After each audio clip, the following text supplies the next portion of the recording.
y a beaucoup de souffrances dans le monde, et chacun peut en ressentir à des degrés différents. Parfois, la souffrance de certains est le résultat de leur mauvais choix, d'actions pécheresses ou d'une volonté irresponsable. À travers ces cas de figure, nous apercevons une vérité inscrite dans Proverbe 13-15. Le chemin des traîtres est interminable. Mais qu'en est-il des victimes de ces trahisons? Qu'en est-il des innocents qui souffrent?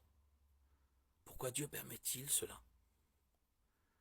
C'est dans la nature humaine d'essayer de trouver une corrélation entre un mauvais comportement et de mauvaises circonstances, et inversement entre un bon comportement et des bénédictions. Le désir de lier le péché à la souffrance est si fort que Jésus a traité la question au moins 2 fois. En partant, Jésus aperçut sur son chemin un homme qui était aveugle de naissance. Ses disciples lui posèrent alors ces questions. Dis-nous, maître, pourquoi cet homme est-il né aveugle? Est-ce à cause de son propre péché ou de celui de ses parents? Jésus répondit, cela n'a pas de rapport avec son péché, ni avec celui de ses parents. Jean 9, 1, 3. Les disciples ont fait l'erreur de supposer que l'innocent ne souffrirait jamais, et ont attribué la culpabilité personnelle à l'aveugle ou à ses parents.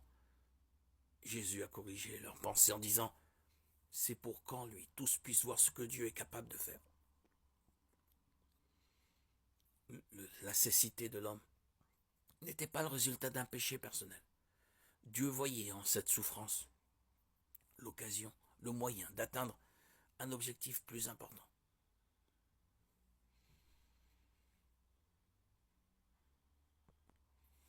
À une autre occasion, Jésus a commenté la mort de certaines personnes lors d'un accident.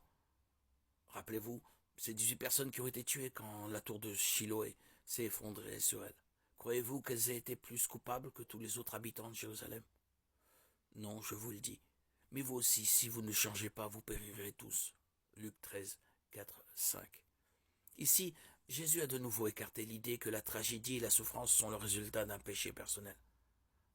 En même temps, Jésus a souligné le fait que nous vivons dans un monde rempli du péché et de ses effets. Par conséquent, tout le monde doit se repentir. La maladie et la souffrance ne sont pas des choses faciles à vivre. Une chose est sûre, la maladie ne doit pas nous faire perdre la foi en Dieu.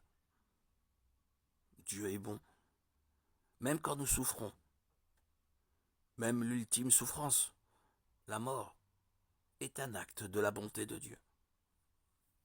Il est difficile d'imaginer que ceux présents dans les cieux, à la suite de la souffrance ou la maladie, puissent regretter ce par quoi ils sont passés durant cette vie.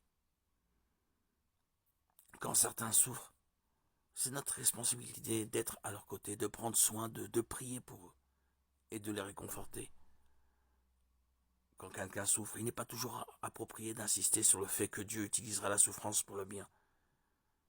C'est bien la vérité.